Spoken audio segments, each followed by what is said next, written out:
Hello, everyone, and welcome back to another episode of the Chilling Neigh Podcast, your premier VGC podcast. My name is Rashil, aka Conkeldonk, and I'm joined by Ryan, aka Sableye, and Tommy Hayden. Back with all three of us. What is up, guys?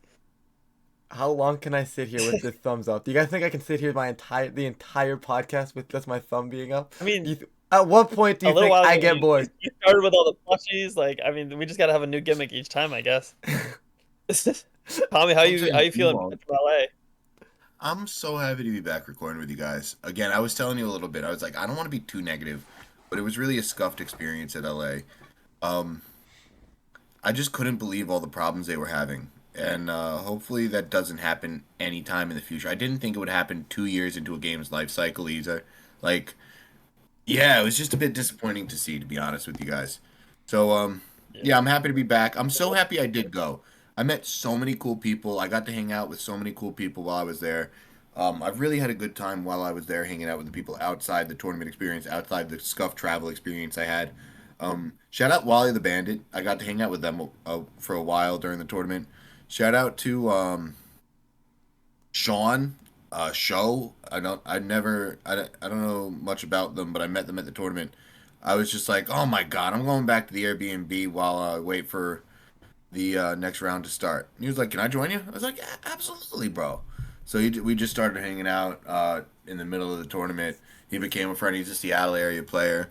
Shout out Raga for being an awesome Airbnb mate. Shout out Carter Davis, Joe, and Ben for being awesome Airbnb mates too.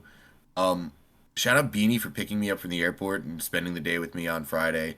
Shout out my Uncle Miko and Layla. I got to see them. Shout out like everyone.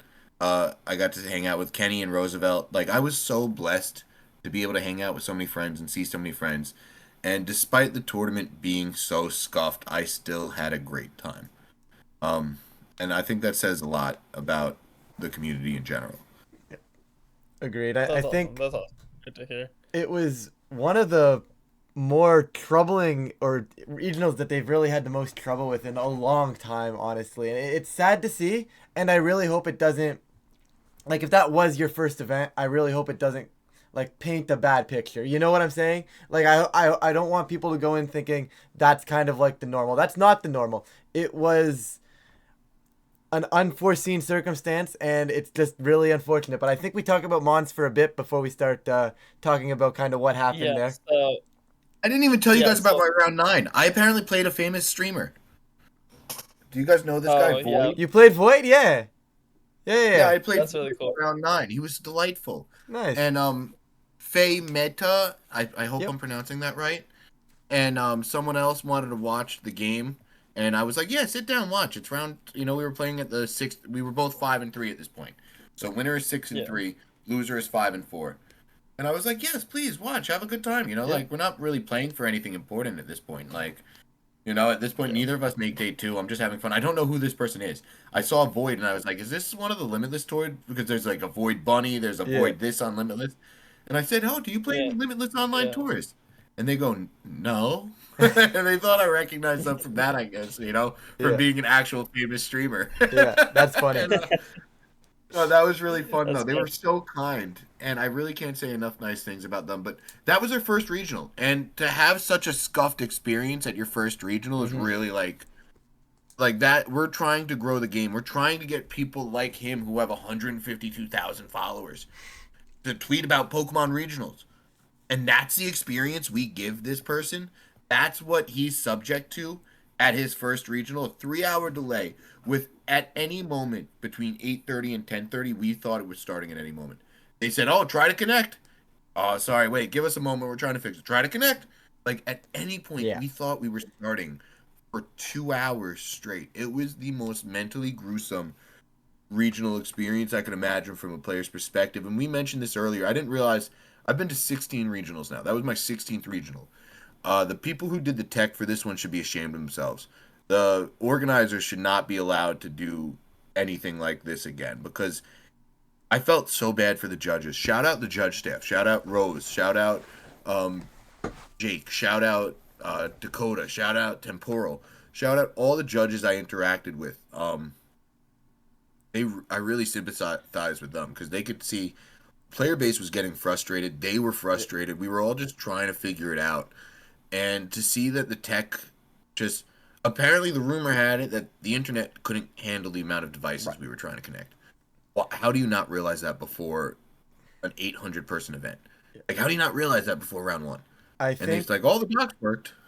I think just to kind of give some people the benefit of the doubt here, it's I don't want to blame the organizer. I don't want to blame the tech support because I know a lot of the times the internet is outsourced as well, right? It's not like they just kind of they don't set up the whole internet. Sometimes they're reliant on the internet provider too. If they don't get what they get there, everybody's scrambling in a scenario like that. I wasn't there.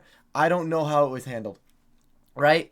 But I think at a point like that, I think when all things hit, like, for lack of a better term, when hits the fan. I mean, like, Yeah. everybody's in scramble mode, everybody's in panic mode, and everybody's trying to do things so fast. But I think what could have been a lot better was they just say, okay, shut it down, come back in an hour, we're gonna have it fixed, rather than And just that's what they did, rather two than just hours. trying to have things chip away at things, right? I feel like that would have been a little bit of a better approach, right? But at that point, I understand everybody's scrambling, everybody's running around, everybody's trying their best to get something fixed, and it's unfortunate that stuff like that happens, and you just hate to see it. And like I said, I hope it doesn't change anybody's minds on these events as a whole, because as a whole, like Tommy said, that he's gone to 16, and this was probably one of the worst. By far the Yeah. worst. Yeah. By And far the worst. it's an insane. I mean, just hearing about it was an insane experience. But I mean, I don't want to get too far into the pod without mentioning this. But first of all, congrats to Yeah. Montana Mott for kind of surviving this ordeal and being the last one standing. You Wait, know, like Con, it's can I cut you off real pretty quick? crazy. Sorry. You mean Yeah. we actually have to talk about Pokemon? Now we actually have to get to the Pokemon. You know, but uh, I want to They say were first, congrats so to kind. Montana I Mott. got to play Montana Mod. I want to interrupt you. I got to play Montana Mod. And they were so nice to me during the round, too. And I really felt like my tournament run was like, could have been a little bit better. After our game three, it was a sweaty game three.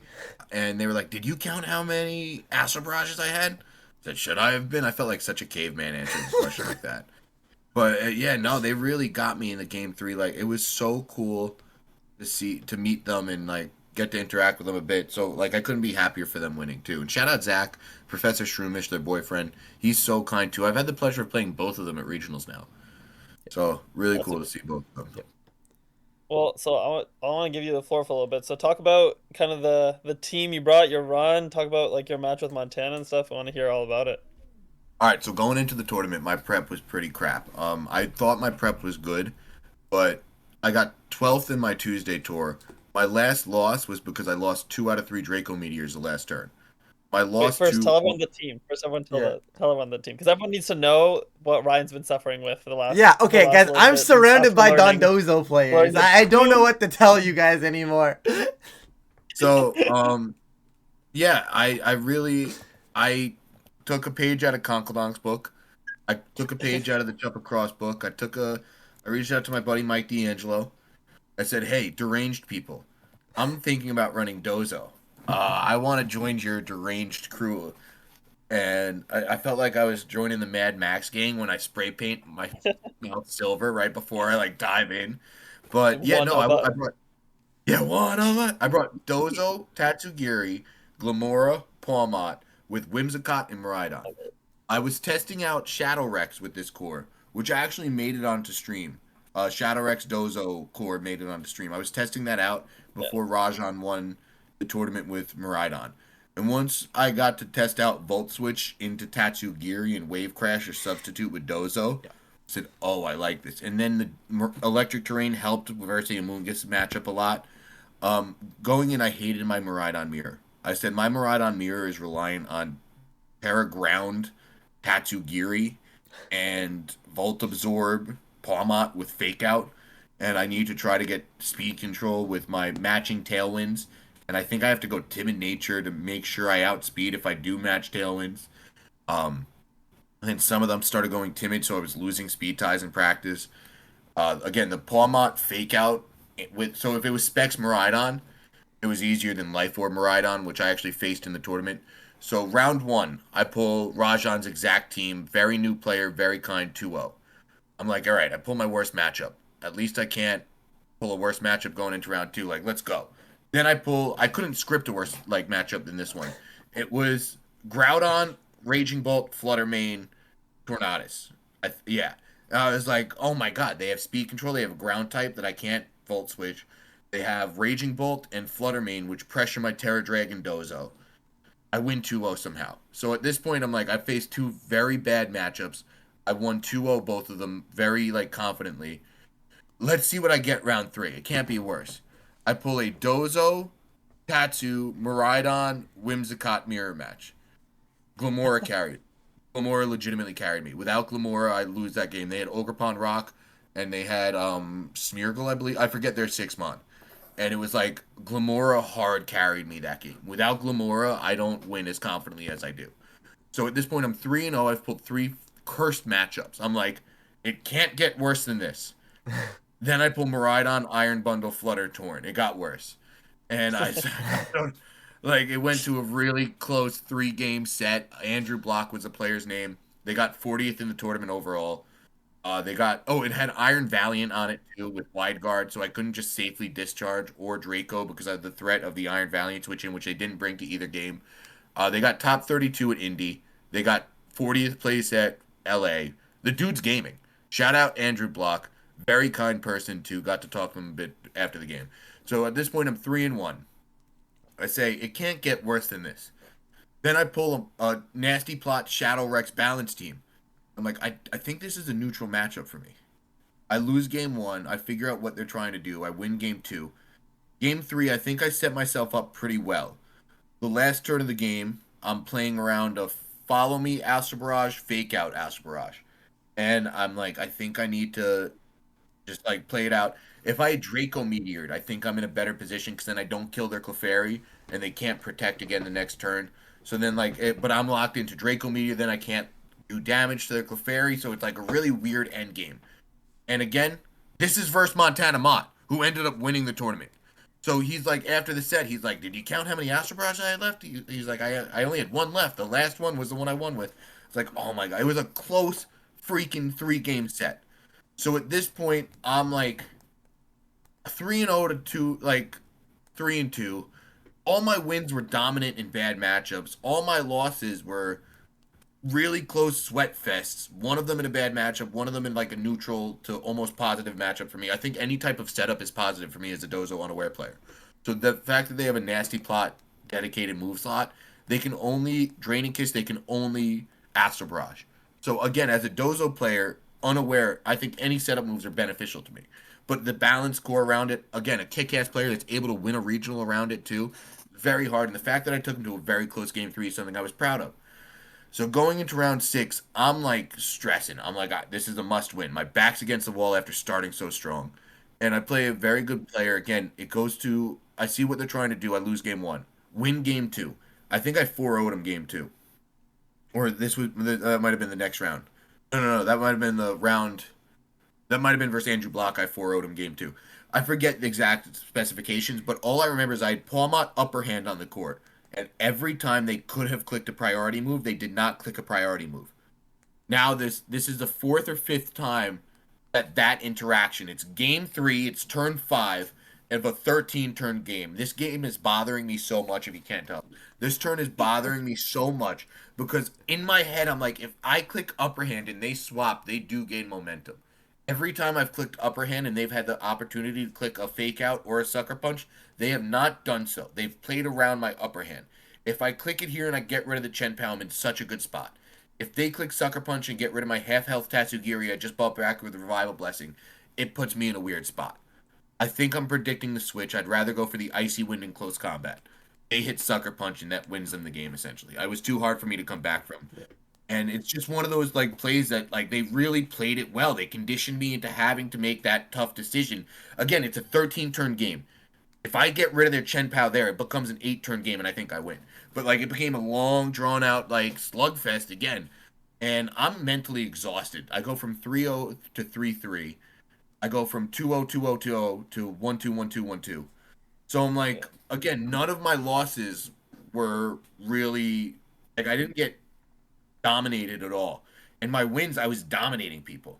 Then the last round that day was a Zamazenta, and I told the guy, I was like, I've been waiting for you. Like, I built my team for Zamazenta. Like, thank you. I've been waiting for Zamazenta. And I 2-0'd him. Well, and I was just like, again, I was like, I told him, I was like, I was waiting for you, bro. Like, I literally built my team for this matchup. And I was like, if I lose, mercilessly, relentlessly make fun of me. Because, like, I'm being such a dick in the pregame by telling you that I have a good matchup. But I'm sorry, I've just had such a weird tournament run. Because at that point, I've played 4 out of 6 Miraidon. And I told myself going into this day that Miraidon was one of my worst matches. And I wish I had teched my team better into the Miraidon mirror. Instead of saying it's a 16% usage mod. How many can I realistically pull? And then again, everyone that kept telling me, oh, I haven't seen a Miraidon, was getting me irrationally mad. And I don't know that, I never experienced that feeling before, but like, there were people I was talking to, oh, I pulled 3 Zamazentas. I said, screw you. Are you kidding me? I want the Zamazentas. What do you mean you've seen 1 Miraidon? I've seen 4 Miraidon. That was me at Indy. Everybody's like, played another Ice Rider. I have a Zacian. Can I play an Ice Rider, please? Dude, I didn't see 1 Ice Rider. My matchup spread day 1 in the there were 6 rounds, right? There were 7 rounds day 1. Yeah. I played 4 Miraidon, 1 Zamazenta, 1 Shadow Rex, 1 Groudon. And then day 2, I played 1 Miraidon and 1 Combine Terapagos. Again, I said to the Combine Terapagos guy, I was waiting for a setup mon. And I won 2-0. Yep. And then, no, did I win 2-0 or did I win 2-1? I think he got me 2-1 with Screamtail. Yeah, no, he got me game 1. He got me bad game 1 with Screamtail. He gamed on me hard with Screamtail. And then I won game 2 and game 3 with the Glamora set. Like, I just was like, all right, now I know you got to set up. Now I know how you're playing this. And I adjusted very well. And again, verse James Void, cool-ass dude. They got me by game 3. I won. They were a Tim and Miraidon. We both set Tailwind with our Whimsicots. I hit the Draco Meteor at KO. He brings in Ditto, copies my Miraidon, and I'm forced to swap out my Miraidon that specs into Draco Meteor versus 2 fairy types on the court. And I have to sack one of my backmons. I sack my Tatsugiri, Fake Tears Moonblasts it. That goes to Oblivion. And at this point, I bring out Pawmot with Fake Out Pressure, and he has 2 Whimsicots with the pressure of Terra Ghosting. And I'm like, oh my god. This one has Moonblast. This one can also Moonblast. Both of them can Terra Ghost. This one can Fake Tears. Like, what do? I think I have to... And I ended up making the wrong play in hindsight, but this dude played it so well. As a newer player, again, someone who's a Smash player getting into VGC, they were like, I think I'm going to Terra Ghost the Ditto to make sure I just get a damage, like Moonblast off. And if I get the Fake Tears off with this one, I get the Fake Tears off with this. Let me just try to do something with, And, no, they ended up doubling the Moonblast, and KOing Pawmot through the Focus Edge because I hit Revival Blessing, expecting them to, try to, like, get cheeky with it a little bit. And, they played it so well, but Ditto copying Whimsicott and me getting swept by 2 Whimsicots was not something on my bingo card for the last game of Game 3. And me and him disconnected twice. So game 0, like, we both send out our Pokemon, instant disconnect. Twice. And then we start game 1 as actual game 3. We had a gentleman's agreement to do the same leads, and we both did that. I've had a gentleman's agreement where the person swapped their leads into something more beneficial for them. So I'm always I never offer a gentleman's agreement because I did, and that happened to me, and there was no recourse, and it felt horrible. So, like, I don't know if that's ever happened to you guys. And the guy was really cool. Shout out Nick D'Angelo. But he was like, oh, I did a different lead, and I ended up 2-0ing him. But it was just like I never want to offer a gentleman's agreement after that, having that happen. Because I was just like, but if it's offered to me, I'll always accept it. But I always go under the assumption, like, hey, we could do whatever we want here. If you want to change your leads, you can change your leads. If I want to change my leads, I can change my leads. I don't care. But if someone says gentleman's agreement, I always agree to that too. But just be aware, if you have a gentleman's agreement with someone, they can change their leads and be a dick. Like, there's no recourse. The judge cannot do anything. Because it's just a gentleman's agreement. The rule is fresh game. The rule is fresh game. It's just unfortunate. But, like, you gotta think, if you're gonna shake on a gentleman's agreement the same leads, I mean, come on, bro. What are you changing your leads up for? I'd be pissed, too. And the guy is so lovely. I love Nick D'Angelo, and he switched up his leads on me, and I was like, oh, but he made a very good first impression. I really do like the guy, but ever since then, I just can't do. I never offer gentlemen's agreements, but if someone offers it to me, I do, and I always take notes so I could read back our leads too. Like I always write down exactly who I lead, who I see them lead. I try to take notes like pretty diligently on leads and which mons they bring out of the six, which ones they leave on the bench, why I think they did that strategy, what I think their adjustments can be for different games. Like, I guess my note taking is more than other players, so I could always have the leads written down right in front of me if we need to reference that too. But again, it was a really cool tournament to getting to meet people. My tournament run, if you can learn anything from me, don't have a hole into one specific mon and say I'm good into the rest, because I got heavily punished. I went 3-1 against everything that wasn't Miraidon. The only thing I lost to was a Kali Shadow, and it was piloted by the winner of the eventual tournament. I went 2-3 in my Miraidon Mirrors, which I said, hey, I kind of struggle into this matchup going in. I'm just not going to pull it. I'm going to be that guy. I'm going to pull 2 to 3 of them. I pulled 5 of them. And, I started 2-0 versus that matchup. And then I got to the 3-0 table, and once I pulled that matchup at the 3-0 table, it becomes infinitely harder than when you pull that matchup at the 0-0 table. And that's something you really need to deal with, too. You can't... Are you willing to risk your tournament run on a bad matchup at the 3-0 table? Because that might happen to you if you say, I have one bad matchup. You might pull that bad matchup 5 times in a 9-round tournament. And Are then, you ready for that? and then you'll wonder why I run balance. So I mean, like, I want to transition because I think this is a really good point. This is something we were talking about a little bit before, is like, and this is something that I saw on Twitter too, where it's like in regulations F and prior, like everyone, it's not, your teams aren't surrounding one central mon like it is now, right? Where it's like you have your one restricted mon. It's kind of okay, everyone's open to use everything and there's no restrictions whatsoever on kind of how many of whatever mon you're having on your team. So you can kind of plan a little bit more to have an even matchup spread. This one's a little bit, I mean, this format, obviously, like your tournament run, you faced 5 Miraidon. Other people are going to face no Miraidon on day one, and you're just going to face like vastly different matchups. 1 to 2 total throughout 9 rounds. I've talked to people. I built my team to beat Zamazenta, Kali Ice, and any setup mods, and I versed 2 total of those.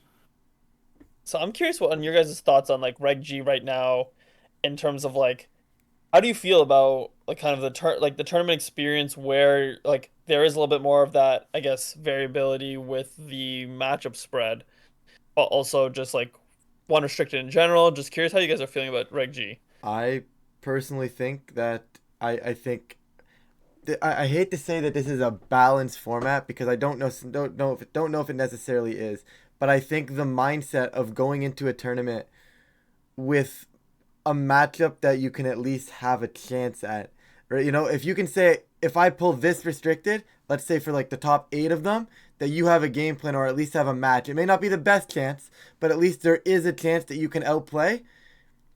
I think that very much so benefits in this format. I think that really is rewarded in this format. Like, if you look at the teams that are doing well, like, let's take a look at, like, I don't know, Montana's team or Ryan's team, right? The 1 and 2 teams, like, both the Calorexes, they have the ability to outplay. It might be a bad matchup, but both of those Calorexes are broken. So, in their scenario where there is maybe a bad matchup, they always just rely on an absolutely broken restricted. Now, granted, if you maybe play a not so broken restricted, because let's be real, those 2 horses are disgusting, right? We're not going to deny that, right? Even the Miraidon that is still really good, it's not nearly as broken as the Calorexes, right? So if you're playing a less broken restricted, you need to have something on that team that's going to be either you get you out of that bad matchup spot. So obviously I think the Aaron Trailer team is actually a very good point out to bring with the Ditto, because worst case scenario, you can maybe steal their restricted, right? If it's bad against you, maybe it's bad for them too, right? You get that. I'm out. What? Rogov said Ditto was the MVP of his run when I talked to him. No, but that's what it is. It's a format where I think having an option to potentially just give yourself a chance in pretty much every matchup that you can think of works. And when it's Ditto and when it's a restricted format, and you are benefiting from either taking another restricted. It's basically like having a restricted and a half if you play it right. Right? If not just Yeah. two full restricteds.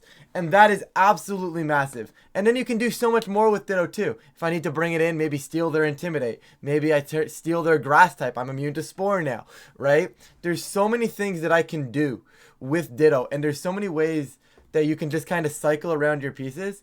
It gives exactly what I'm talking about. It's that slot that you can have that can fix that bad matchup to, at the very least, give yourself a chance to outplay, right? So when I say it's a balanced format, I don't know if the teams are necessarily balanced compositions or if it just benefits having matchups that you have chances to outplay into a lot of the board. Like when I brought Zashi into Indy, I don't think I had incredibly favorable matchups. I think I had matchups that were in my favor, but I think the negative matchups that I had were maybe, I don't know, 60-40.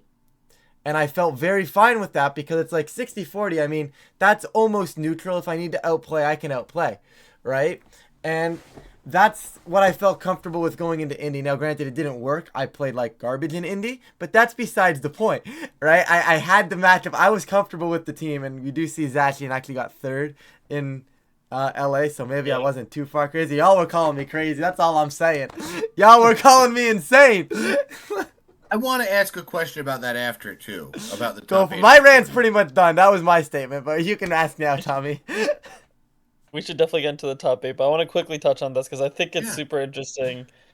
I think like so this format, there's like I think it could have gone one of two ways. Where it was one where it was okay, I think it was like super matchup roulette in the sense of like if you're running Calyrex Ice, it's just a hard loss into, Calyrex Shadow and Mhm. stuff like that. And like there just wasn't team building. But I think what we've seen from the team builders so far and everything that like there's a lot of teams that are being built that can have a like either 55-45 matchup into everything, one way or the other, and then some are 60, 40s, or 40-60, but very neutral matchup spreads based on the team comps. And like I've noticed that myself in terms of like I've been running the team that, Ryan Haig was running. I was running like the similar team, like the original like team at Indy, basically. Everyone's been running like similar versions of that same, six team. And he actually messaged me before the tournament asking me because I'd played in an MSS when I qualified.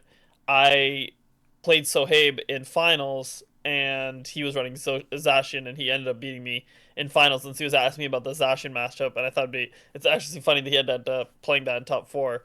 But I think like there's a lot of like opportunity to just team build properly and have those neutral matchups, and it rewards this format really rewards like playing well into your bad matchups, like playing well into those matchups that are negative for you, because those positive matchups obviously you can even afford to play a little bit not as great and still come out on top with those matchups. But really, if you're pulling those five Miraidon in day one and that's a bad matchup for you, like the players that are like that have those like really well team comps that are just having a really good day in terms of how they're playing and everything. Those are the like players that are gonna make it through no matter what, because then they're gonna have to face another whole matchup spread in day two, and then a whole nother matchup spread in top cut. And I think like it's really a test of, okay, can you make it through every single test that we have for you? Every single matchup that we have for you. And I think it's been cool to see how people have been piloting that, like, and how people have been managing through that. I But want to all right, let's get mention to the so. top eight because it's been halfway through the episode basically. We haven't even talked about the top eight yet. Tommy's got So a burning I question. made a call going into the tournament that I said Miraidon isn't gonna do as well as it's been doing. And again, to see none of them top eight, what do you think happened? Why do you think it was able to do so well in day one? It was able to be the highest use restricted, 16%. It was able to go into day two with the second highest usage, and there were a lot in the top 16, I thought. None of them were able to capitalize and make it to that top eight. What do you think was the difference for this tournament? And as someone who, again, decked out their team thinking it was going to be an anti-Marathon tournament, I feel vindicated none of them made top eight. I don't feel vindicated that I pulled so many, though. I was like, I don't think Marathon's going to do well, and I brought it anyway. But like at the same time, why do you think there were so many that weren't able to capitalize on their day two or top 16s and make it through to that top eight? I think Miraidon is, I don't want to say it's an easier Pokemon to shut down, but it's an easier Pokemon to shut down when you know about it. Now, granted, the good players are still going to make it work, and they always will, right? I think Calyrex is still somewhat, like Calyrex Shadow, you can shut that down. But a good player is going to make that broken restricted work, right? So when I say Miraidon's easy to shut down, I'm not calling it bad by any means. Don't get that wrong. But maybe by just, there's so many ways to stop it. Right, I can switch terrain, hinder its damage output. I can go faster than it with an Icicle Crash or an Ice Spinner and remove it from the board. Right, I can click one of my fairy moves. The Ryzen Whimsicott is surprisingly strong as well. That is something I really want to get into. I'm actually going to put a video out on my channel about it. But if you looked at the day one usage stats, I think it was it 27% Torn and like 18% Whimsicott? Is that what it was? It was something dumb. 27% Torn, 21% basically. Yeah, so you're looking at that. That is a 48% of the entire field in the tournament had priority Tailwind. Yeah. That's ridiculous. That's pretty nuts. Right? That was a little side tangent. I'll get into that later. But, you know, I think the Ryzen Whimsicott, the fairy coverage, people were realizing that, hey, this Miraidon guy is a problem. So they were ready for it. But there's only so much you can do to a Pokemon that is going to be doing 90% to your Pokemon that is defensively bulky and known to resist an Amoonguss. If you're doing 90% to my Amoonguss, what's the switch in, right? You can be ready for it all you want. So like you said, it's still going to be brought because it's still a good Pokemon.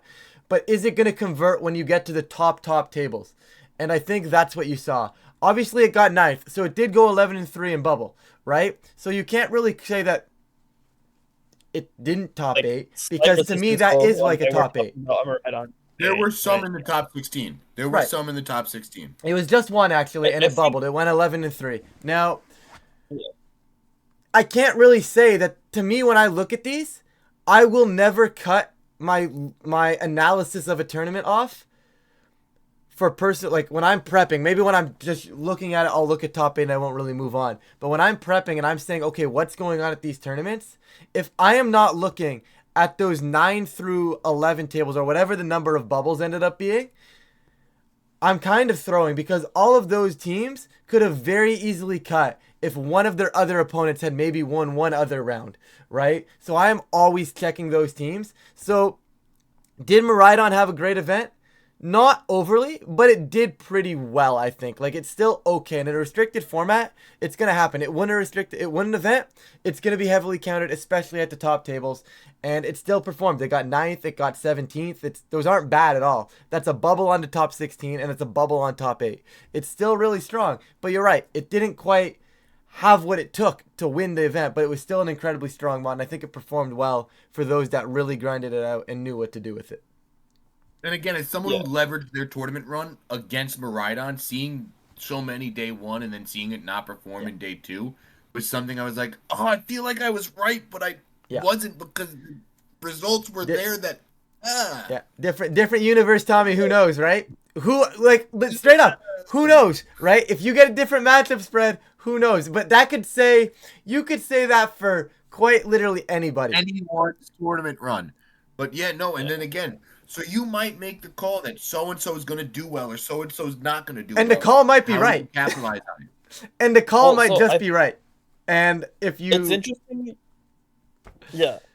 It's interesting because I think, like, what we were talking about before actually relates hard to, like, how your run ended up turning out, Tommy. Because I think, like as a Dozo enthusiast myself, I think, like, in the previous formats, you had more of, like, a even matchup in terms of not even matchup, but like there weren't like these like hard loss matchups generally. Like you at like Dozo could kind of like you could build your team so that like you were having like even matchups into like everything and you could kind of play around. Like I think in this format, like strategies like that and like certain teams built like that, like the hard trick room stuff like that, struggle a bit more in this one because there are like some of those. If you built more towards like a range of that end, then the bad matchups become even worse and the good matchups become even better, right? So like if you had faced 9 Zama, you win. Might have been 9-0. Yeah, you go 9-0. You know, like you might I would have or like 2 and 7, or like just because like some of those it would have teams been now, impossible for me to lose to Zamazenta with the way my team was built. I don't care what partners you have on there. Yeah. Exactly. And so like I think like that's why we've seen this shift like gravity and like this happens a lot more in restricted formats where it's like gravitational shift towards the middle, towards like these more neutral teams that like okay, they have and like they're not gonna just overwhelm certain matchups like you see like the Zacian teams aren't just like destroying Kali Ice teams, right? Or like the Kali Ice teams aren't just destroy like I got beat by a Groudon team, right? Yeah. Like in day 2 of Indy, like because Jonzu just played awesome and he had a great team, like it's just gonna happen like that because you're just playing you're building these teams much more neutrally to be like, okay, I need to have a spread across the board. I also want to quickly touch on Miraidon because I think like what we're also gonna see is like we've seen two things. One, I think we know which restricteds are the best. Like I think now we kind of pretty much know it's the Calyrex, it's the Calyrexes, right? It's Like Miraidon, and then it's Tropicos, and then Koraidon, Zacian have a place as well. And Groudon has had some success as well. Zammy Like and I Ogre think got to be talked yeah, or about Scott too. Iota. Where's the Kyogre whale? Kyogre. Yeah, where's the whale? Whale is Kyogre on the for sure. But outside like looking also like in, but maybe like it can for do the things. second tier, like it maybe takes a little bit more. You have to be a bit more comfortable with the team. Like it's not as easy like plug and play. Yeah. Here in white? No, I'm Um, kidding. That thing but sucks. I also think we're gonna see like a bit of like okay when a restricted wins a tournament, like now it's gonna be respect, like especially because we don't have a ton of tournaments before Worlds in this format. We have Like one. we've I had don't two know. NA regionals. We're gonna have NAIC. We had one big European regional. I don't know if there's Stockholm. another one. I Yeah. think Stockholm and a good okay. chunk of Latin America events I actually. Yeah, love how and then many some Latin American like events there's smaller been. LATAM events, but like not Yeah. a ton of data to go on, and not a lot of time frame either. Like this format's been Oh. going on for less, like it's about to be a month, Hmm. Can I be a and we're gonna have critique? like what's that? We had more formats in Reg D going into Worlds last year. Yeah. Yeah, and so that's what everyone's like. But that's exactly the thing. Then because we had no right, we were no events in Reg D. We were looking at okay, what's all the online tournament results? Now we're looking okay. There's a few in-person tournament results. Miraidon won, Zama won, um, what's it Shadow called? one. Cali Shadow won. And Co-Ride-On after won one of the Miraidon Latin won, American ones. Yeah. yeah. And after Miraidon won, everyone started, okay, throw a ground type on there. What's my Miraidon matchup now? And so everyone still respects Miraidon, right? Like everyone still has a game plan for Miraidon. Okay, Zama won, and now everyone's like, okay, Wisp in. Like everyone was already running Wisp in, but like everyone started to, build their teams, make sure you have a Zama matchup. Now Kali Shadow Draining Kiss, like bulky Kali Shadow one, I promise you, like that's what's gonna be a focus going into NAIC as well. That thing was bulky and was not doing a lot of damage to my Dozo. It was not breaking my substitute with one hit. It would take two Astral Barrages to break my sub. Wow, Wow. wow, that's actually crazy. Also, Tommy, Very I bulky. know your Dozo spread, and your Dozo spread is wild. Thick with three C's. I had like no Uh, attack. And then, yo, shout out Solid Calf. They're a crazy person in Latin America. They got top 16 with a Roaring Moon Armorage team. Their Dozo spread, Bruno definitely didn't send it to me. And it definitely didn't have the same amount of attack I had. So I said, yes, I'm on something right.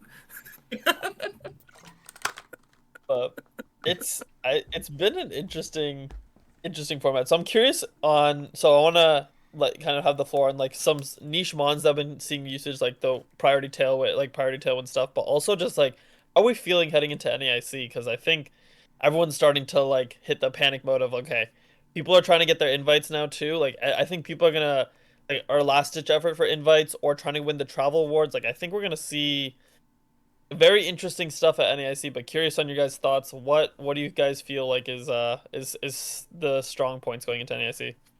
Creativity. I think if you know how to use a creative mon that people like having Saraledge fix your co-ride-on matchup, having something like the Glamora fix my Dozo mirrors or fix one or two matchups, having an off of less than 5% usage mon Hmm. that can fix a hole on your team that otherwise was a problem is something I think the creative team builders are going to be able to take advantage of that some of these bread and butter balanced Barrys aren't going to be able to handle. And like they're going to be like, "Oh, I have lines into these mons." And then one mon or one move set with one different change can really throw off a whole You're matchup. gonna get hit with the Chandelure, and you're gonna go, Huh? huh? Yeah, and that Well, I type of mean, stuff. 145 special attack. Yeah. Yeah. to your point, in top four, I mean, Kian Campbell used Umbreon. Umbreon, right? Yep. Like, and that's, I mean, we've seen it historically in restricted formats, but no one was using Mm-hmm. Umbreon now. And then even Clefairy wasn't high in usage. Like, I know, like, Wolf used it to win an online tour, like, kind of at the start of the format, and I know Montana kind of credited, like, Wolf to, like, the idea of, like, okay, this, like, the Clefairy build and whatever, but stuff wasn't being, like, used a ton, and that got 2 in top 4, right? So, and Ditto usage, we see Gothitelle in here, so, like, these Being slight able to like be underused creative. wants like you're saying that Go- like really threw everyone off. I like to call this personally. I call it the GS effect because these restricted formats they are called like GS cups, right? So I like to Yeah. call it the GS effect. And when you get these high power restricteds, a lot of the times you close your core with 5 mons. You get to Yeah. the fifth mon and your team is closed. This team does everything I want this team to do. It supports my restricted. You have one slot open. And that one slot is how do I fix whatever matchup I do not want to see. Right? Yeah. And you see that like we talked about Ditto earlier. I went on my whole rant about how good Ditto was, right? That gets the huge boost, right? I think Gothitelle, guys, shut me down. Don't let me talk about Gothitelle because I could go for hours about how good Shadow Tag is as an ability, especially in a restricted format, right? I could go on for hours about that, right? And once Why again, don't when we you see Doug Trio being used then? pardon? If it's so good and Doug Trio has the same ability Arena Trap, why don't we see that mon being Like My used? it's just a issue with bad it. Hold mod up, though. hold up, hold up. I can actually answer that. I am prepared to answer this, Tommy. Hold up. Let me get the notebook and no, okay. But hear me out. Gothitelle Yeah. does a lot of good things neutrally without the ability. Yeah. Dugtrio does not. Trapinch Okay. does not. Right? But what does Gothitelle Gothitelle do so has a well? lot of solid options regardless of that ability that you choose to run. Right? You have Yeah. Fake Out. You have foul play for Like, some of the Calorexes now. You have psychic damage, which normally I don't praise. I don't praise psychic damage. I think it's normally pretty mid.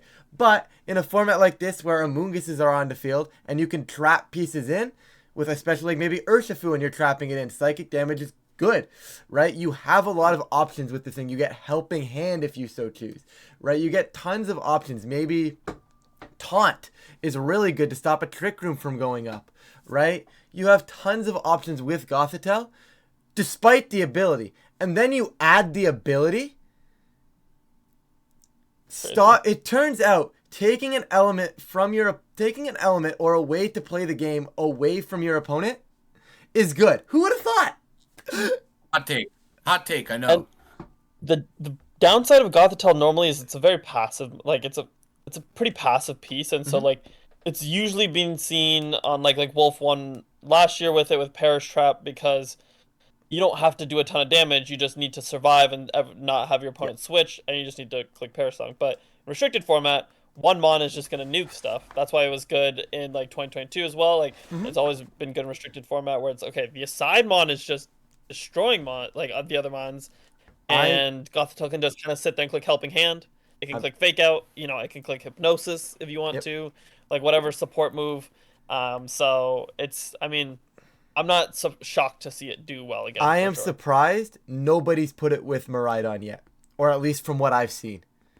And Yeah. I like it. I think it benefits both of the bikes incredibly, incredibly well because they're so easy Yeah. to shut down. Like I was talking about earlier, their biggest damage output gets shut down by a weather switch, by a terrain switch. If you trap Yeah. pieces in, you are activating that delete button so much more than without it. I think that sixth place team, that seventh place team that I'm assuming Rajan and Colin built together. I don't have the facts on that, but I would imagine they did with the Koraidon and the Um, Gothitelle. Alex Underhill built it, Yeah. I think Yeah, I think originally. Alex Underhill built it. Maybe Yeah. it was Okay. both of them on Underhill. Okay. Yeah. Like I said, don't have the facts, but regardless, I think the concept of that team goes crazy because if you can at Yeah. any point get your opponent into a spot where they can't afford to lose this piece to beat the rest of your team, but they can't switch it out anymore, you win. Yeah. Right? Yeah. It just allows you to outplay so much. And Gothitelle, interestingly enough, has a very, very strong record at the World Championships. So I'm curious to see if it holds out long enough in the format or if maybe it maybe peaked a little bit too soon this time and it's not really going to showcase at the Worlds because people are going to be ready for it. I think it could be a situation where it dips at NAIC and then It like comes people back kind for of like Worlds. realize, oh, this is kind of cracked. I think it takes a certain kind of player to play the Gothitelle strat well because you really need to capitalize on your like sidemon doing the Hmm. proper like applying the right pressure, doing the right damage because otherwise you can become very much where you get overwhelmed in the opposite direction if you're Hmm. not positioned well. Absolutely. I think like the people at Worlds that are gonna be bringing it, like, I mean, everyone at Worlds is at least like a good player, and like there's obviously a ton of amazing players there that can pilot it super well. So I would not be surprised to see it I doing well at Worlds. But I think it's gonna go crazy in double restricted. People are talking about Maridon and Calyrex yeah, being a really good core. I think Maridon, Calyrex, Gothitelle is gonna be 20 times better. That that's is gonna a be really core good. that I would watch when we eventually get double restricted. I know I'm early, but I'm saving this clip. Y'all know I'm saving this clip. And when it goes and goes crazy in that format, I'm coming back to this clip and I'm saying, hey, look, I was right. But am I going to run it? Probably not. But I'm going to mention it and I'm going to return to this clip. Love that. And I want to kind of go through the list here because I think like just on the topic of like niche mons that did well or like mons with not a lot of usage that did well. Like, You I guys mean, see we that see, graphic? That top yeah, there was 256? that graphic too. Well, I mean, I want to say like top 256, obviously really great. Like everyone got CP, but even just like in the top like 16, top Yep. 32, I think there's like some really interesting ones here too. Like Chandelure, like Michael Zhang, like Eternal Snowman Yep. running, like obviously he runs super cool teams pretty consistently, regional champ. He ran, Galarian Moltres and Chandelure. We see Grant Weldon, Velocity VGC running Reggie Drago, and Zacian, which he's been a big Reggie Drago guy. We see Lunala Yep. here in the top 16, and I think we saw this team on Yes. stream Yep. actually, Versus Joe in the against winning in. Joe. So that was cool. Or the what We was see the Mud presumed winning in, here. which ended up bubbling out. But Yeah, yeah. And then we see like Mousehold, Sableye, Comfy. Like yep. we see Suicune. Volcarona, Smeargle, like Suicune. Screamtail. There's just so many cool ones here. Talonflame in 20th? What's going on here? Yeah, Talonflame. That was definitely an interesting one. And then Iron Treads? there was another one, Iron Iron Treads? Treads. Like 23rd, Like 24th? Clippers. Iron Treads? I gotta ask about it honestly. I'm friends with like I gotta be like, what was going Treads on is a there? very interesting cook. I like what Treads Yeah, provides for a team. I think it's a very cool thing moving forward. It beats Demir, right? It yeah, has It good gets the boost stats. and it looks really good. In a format where ground types don't exist, it's a good yeah. mod. It's cool. I think there's a lot of opportunity here to say, okay, like, hey, what are some mons that like just fill a role that I need, you know? Mm-hmm. And I'm curious what people come up with. I think it's gonna be really exciting to see like at NAIC and at Worlds in general, just like, okay, what random mon is gonna do like top eight or like even win an event? Like, I think one mon that has been on my radar that I'm interested in seeing how well it does, or if like people kind of build around it, is Milotic. I think Coil Milotic is something that can do well, and I got like I don't know. I think that's something to watch out for. I think that's been underplayed so far. So that's my call for prediction for someone to do well. That I'm probably not gonna be the person that does well with it. I don't think I'll bring it, but I think someone will pick You'll that be up and too do well busy trying to make Dozo work. with We just saw what's it called? Clefairy go 9-0 day one. Yeah. Yeah, yeah. Adi was using Clefairy and he said he was hitting his sinks. Yeah. He said he That's was ripping them and hitting them. Well, the thing is, pretty with terrifying, honestly. Zinklefairy, you can effectively click follow me without actually clicking follow me. And Yeah, and I know that sounds like a really weird statement, but the way I look at it is you are basically forcing them to respect the sing, right? You are yeah, saying, hey, you better hit this piece, otherwise you're going to bed. And if you have to hit the Clefairy to not risk going to bed, and you have a Calyrex on the other side of the beside you, well, if you're hitting the Clefairy, Calyrex is gonna go crazy. Or you can just, actually click follow me and make sure your Calyrex is supported properly. But And one of the big differences, Montana had Heal Pulse over Sing, yeah, which I yeah, think helped him specifically into my matchup too, because he had clicked it a couple of times. So it's Yeah. like really interesting to see how those two different comps did so well, well enough to both make day two, well enough to both make top four, and well enough to take home the whole tournament. Mm-hmm. It was really cool to see them play each other Yeah. on stream Yeah, because I think like Adi was calm mind and Montana was nasty. But there was like yeah, subtle yeah. differences that were Mm-hmm. very, very interesting in the dynamic It was of the match. almost an But exact mirror with the what was it, one mon off. Yeah, that was Torn versus Raging Bolt. Montana had It was a Tornadus and five mon Addy mirror. had Raging Bolt. Really cool. But again, like you said, the sets were slightly off and slightly different EVs, which makes a world's different. Running a faster dozo versus a bulkier dozo. Like I was talking to the someone who's running a faster dozo right now, and they're like, I don't know how you run a slow dozo. And I'm like, I don't know how you're not running the bulk. Yeah. And it's like very interesting to see how the entire core changes. Like same with Miraidon Timid versus Modest. Yep. Like the damage output from Modest is something you can't give up if you're a Modest one. And then me losing so many speed ties is like, I think I need to switch to Timid just because I'm losing this many speed ties or they're going Timid already. It's like, yeah, fuck. I don't want to do that. Sorry to curse. But it's like really interesting to see how the EVs really change everything in this format. yeah. All right, with like time winding down here a little bit, I want to get some NAIC predictions. So, what Mons do you think? What's your prediction for restricted that's gonna win the event, and maybe like a surprise Mon or surprise restricted that's gonna do well at NAIC? No, putting you on the spot a little bit, I but will. I've kind of looked into this a little bit. I'm gonna be honest. I've put that like NAIC kind of preview up on my channel earlier, so like I kind of have an idea of what I want to say here. And I don't Mhm. think what I'm gonna do. I think what I'm gonna do is I'm gonna not pick the winning mod, but what I'm gonna say here is I'm gonna kind of do the cop out answer, and I am gonna say the two mods that I think have the best chances of performing at the event. Whether or not they actually end up taking that next level to the win, but the two restricteds I think have the best chance of performing at NAIC is going to be Calyrex Ice because it is by far the most consistent restricted in the format, and one of Calyrex Shadow or Miraidon. Somebody is going to crack that core. We are starting to see those cores develop, and somebody is going to crack it, and they are going to have an incredible run. So I'm thinking if I'm picking a smart money, it's somewhere between those Pokemon. One of the hyper offensive ones and one of the balanced ones. Now, I know it's a cop out, but that's where my money's at. Probably those three. I would be looking to see, I would imagine 5 out of the top 8 teams are going to be are both between both Callies and Miraidon. 5 out of the top 8. That's my call. okay. I'll I so I'm a huge Cali Ice enthusiast, and I've been getting super close pretty much every tour and not getting the title, and it's been in like I put out a tweet recently where I was like I think for four I checked like the four like Stockholm, LA, Indy, and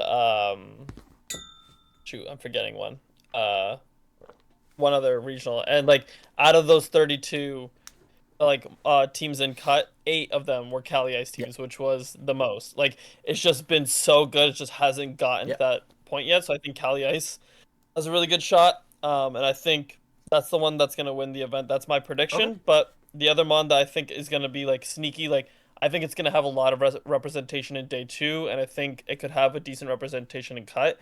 Is Trapagos. Okay.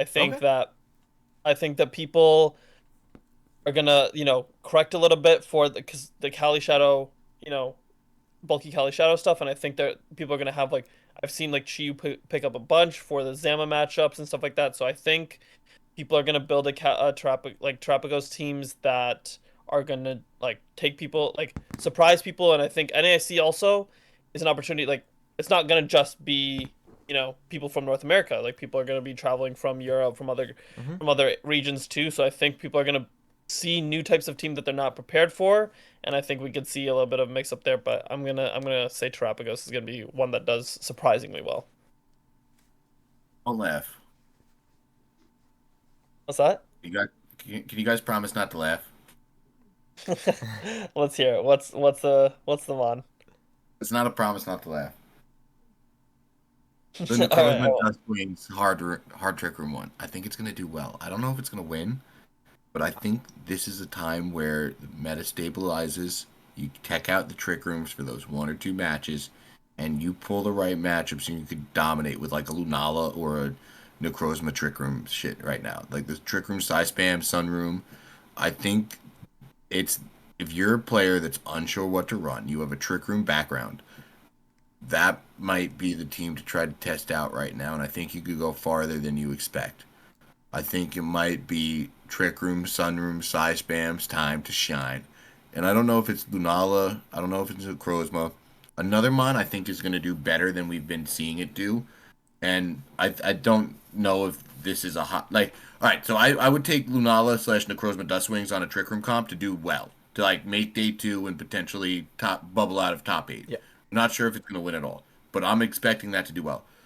I expect a Kyogre team to make a presence in the top 16. I expect there to be at least one or two, if not more, in the top 8 or 16. No, top 3 in the top 16 is my prediction right now. I think 3 Kyogres in the top 16 at NAIC. There's no reason that Mon shouldn't be doing well. I think the reason is new toy syndrome.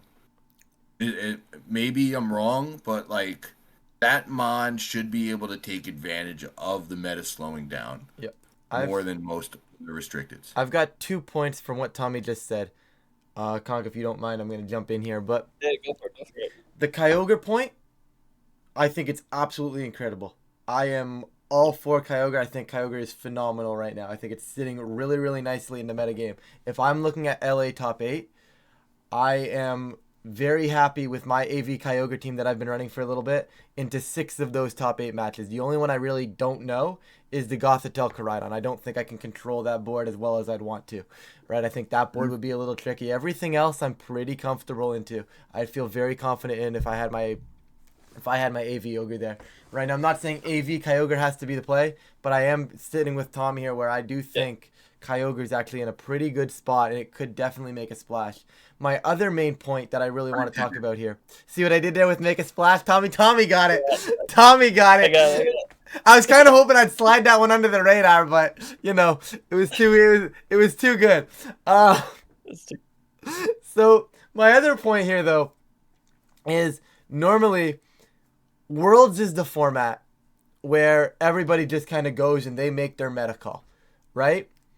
Is it going to be NAIC this year? Because there are a lot of good players that, one, already have their invite. And with Worlds being so far away, because it's not even the end of June NAIC now. It's a little bit earlier in June, too. So there's going to be a lot of online events that have tons of time to shape the meta. So do you make a meta call and try to win NAIC if you already have your invite?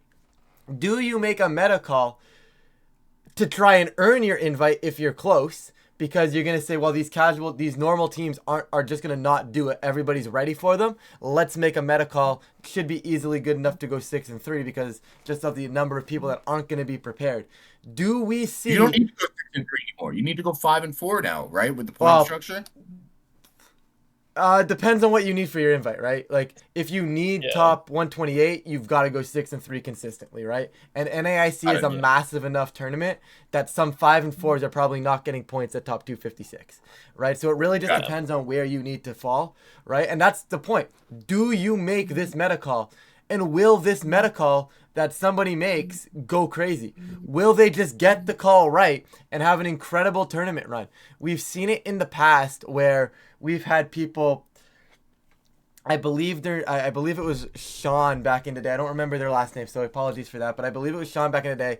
And they came out of nowhere in NAIC. It was actually their second tournament or something like that. And they ended up getting top 4. And the whole storyline was they needed second for their invite. They made a meta call.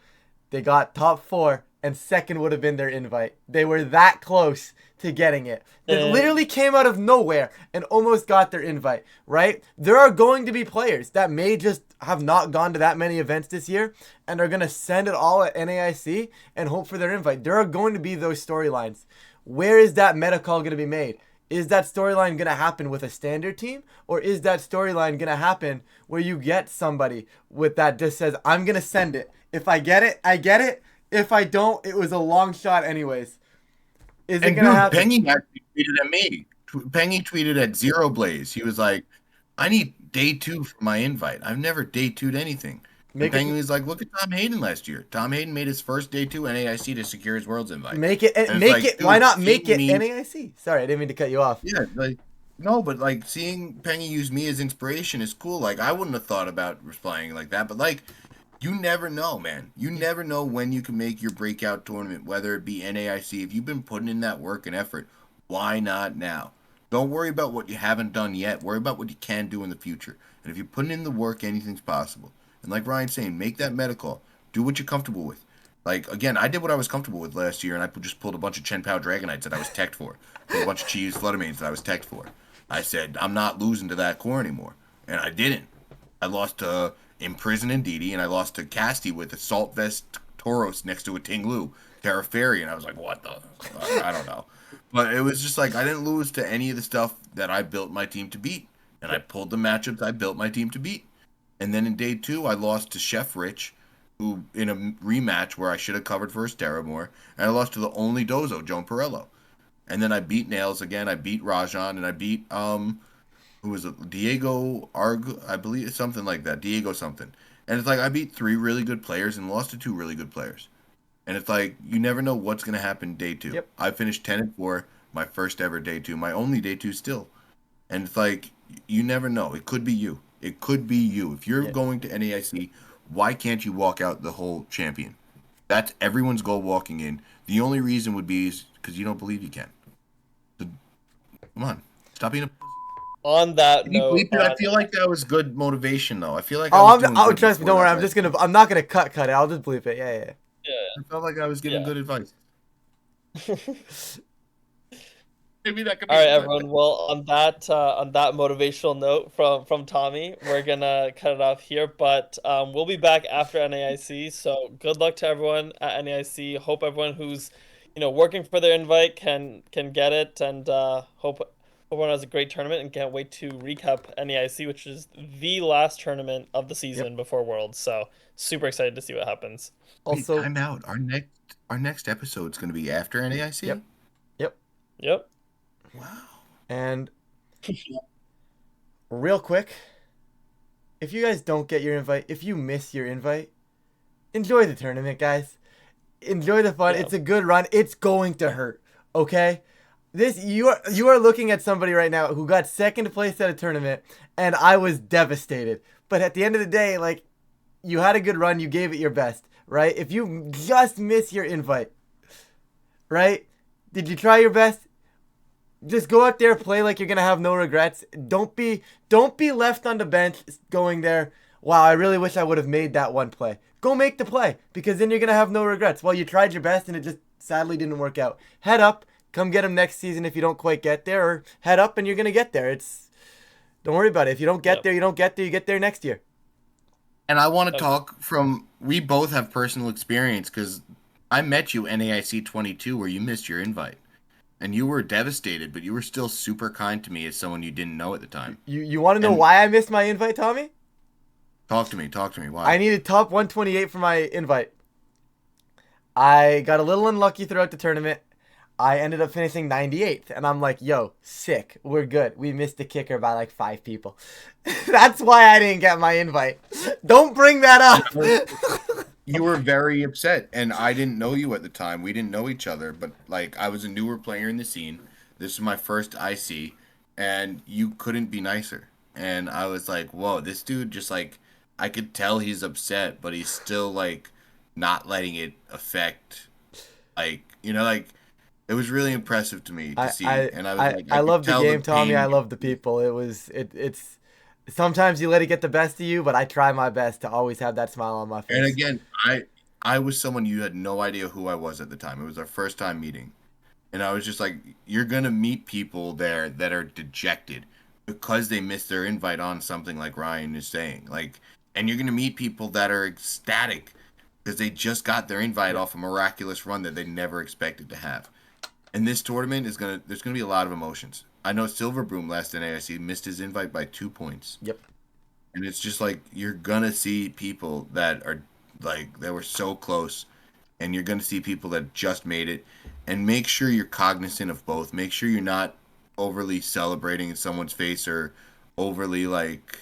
Just be aware of everyone's situation around you if you can. Don't we're all trying to have fun at the end of the day, and try to respect people's feelings too. I feel like I'm ranting and don't know where to go with this. Cut him off. All right, Go. we'll cap it up there, but Yeah, hope everyone has a great tournament, whether you get your invite or not. But hope everyone enjoys the experience. You know, these ICs are really incredible, and please everyone make the most of it. So hope everyone enjoys the tournament, and we'll be back afterwards to recap everything. So thanks as always for listening, and we will catch you later. See you guys. Love you.